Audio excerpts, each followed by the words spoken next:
Well, good morning, good afternoon, good evening, depending what time of day it is you are actually viewing this video. This is John right here coming at you with some encouraging news, some good news, some encouragement to build you up, strengthen you in your walk with the Lord. And as always, I like to remind you that I write a blog. You can find it, I write a blog weekly. You can find it at www.allthetimegod.com, www.allthetimegod.com. And, as I've said before, it's just a encouraging blog, never discouraging blog. It's a blog that encourages you in the Word of God. Talks about, it focuses mainly is on the goodness of God and the gospel of grace and seeing the truth of the Word of God, this truth of redemption through the lens of the finished work and what Jesus has already done for us and what Jesus has made you. So it's always an encouragement. It's always a joy to share good news with you. And today, I just wanted to share something quickly, and I feel like I really feel led to focus on this for a while. I was at church this morning, and Pastor had a good revelation about this subject. This subject would be the controversial, but still absolute too good to be true, but true, good news of our eternal secure salvation. And there was a thread that came up on my social media, a memory that was shared this time last year about our eternal security. And, I kind of feel led, like what I want to do over the next few weeks or so. And I'm going to talk to my pastor and stuff. I might even share it on our church, on the church's page too, on the social media page.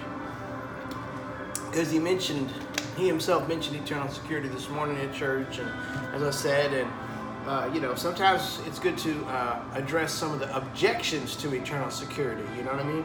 And there are so many in the church that just don't grasp what Jesus has done for them, as far as how far He saved them.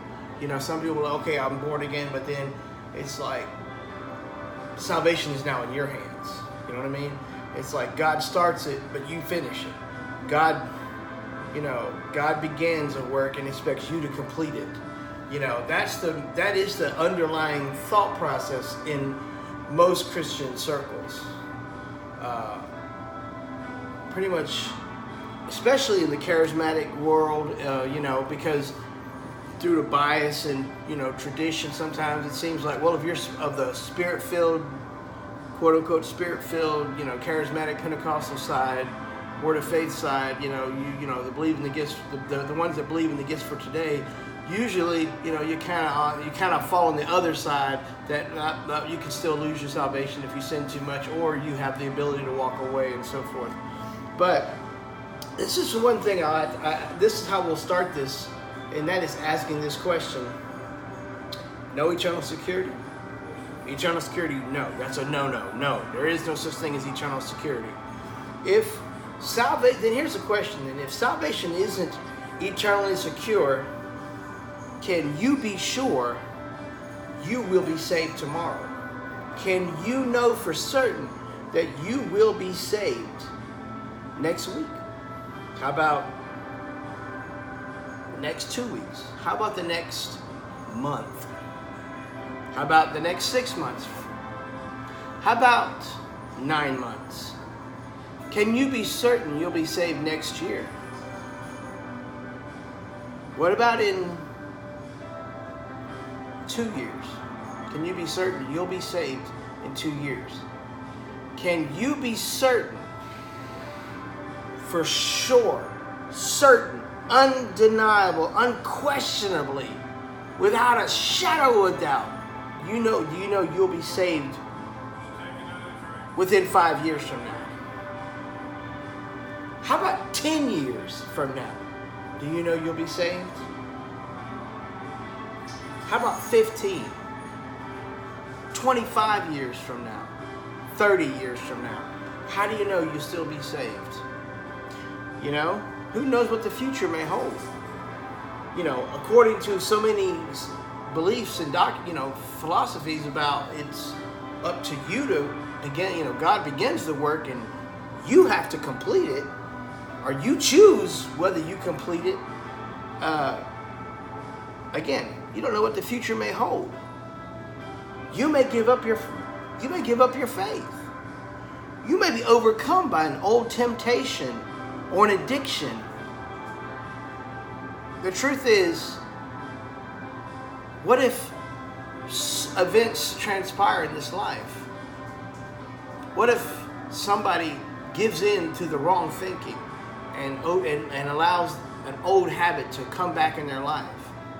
What if somebody gets taken out by an immoral act? You know, they fall from their ministry position. What if, you know, and what about that? You know what I'm trying to get at? Like, what about the future? What if, and so what if, you know, negative circumstances occur, loss?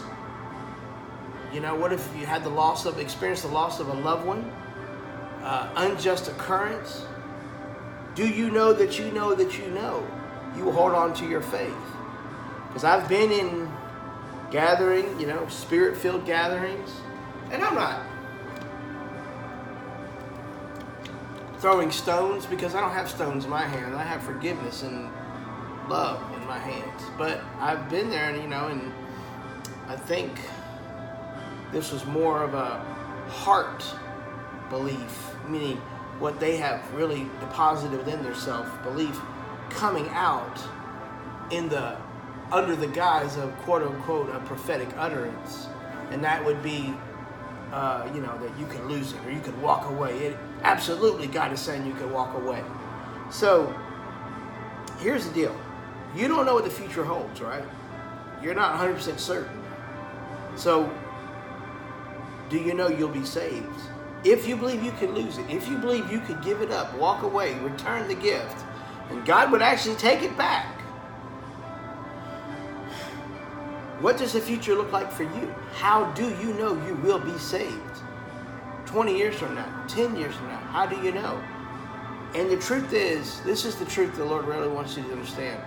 The truth is, it must be extremely agonizing to believe that your salvation is in your hands, not God's.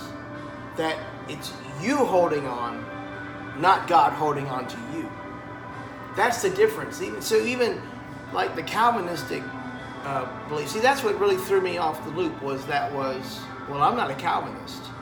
So I don't believe in you can't lose. I can't believe in once saved, always saved. And a lot of different groups like to lump those who believe in eternal security. Just throw them all in one big bag and, you know, okay, you're all the same and just whatever. And label them and just you know, dismiss them. Because not every Christian is a Calvinist, if you will. You know, that's not like the predominant. There's many schools of thought in theology. And so some people don't want to be labeled a Calvinist, if you will. But here's the deal about Calvinism. Their version of eternal security was more like, again, you holding on. It's that because you're saved, you will persevere to the end. So it's perseverance of the saints. That's the Calvinistic doctrine, not eternal security. So what is that saying? That because you've been called and chosen, you know, apart from your own will, because it's all about God's sovereignty, God knows that the ones he called will be the ones who stick with it.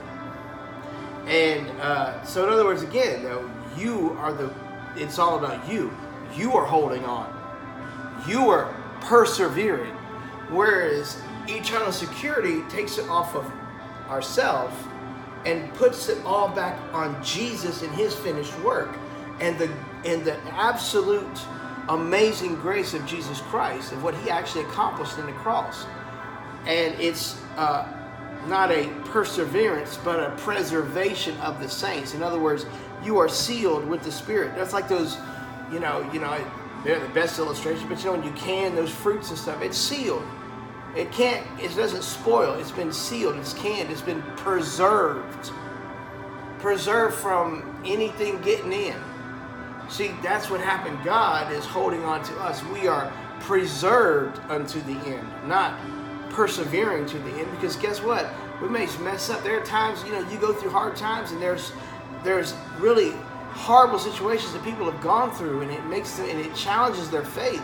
crisis of faith comes up and things they don't understand, and maybe they walk away in that season, but that doesn't mean they weren't saved. They're not saved. It just means they had a crisis going on in their life.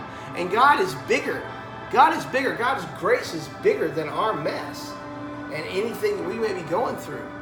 So again, I just want to talk about this over the next few weeks and answer some of these objections through the scriptures. Go through these scriptures, these passages that some try to cite to find a loophole in the goodness of God, to find a loophole, a leeway out of His amazing grace and what He accomplished on the finished work.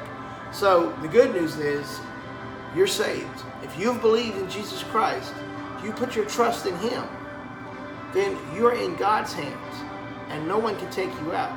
You can't even, I can jump out. Well, I mean, if that's the case, we'll discuss that one too, because that's a lie. It's not jumping out or walking away, because He's in you and will be with you. If you walk away, He's right there with you.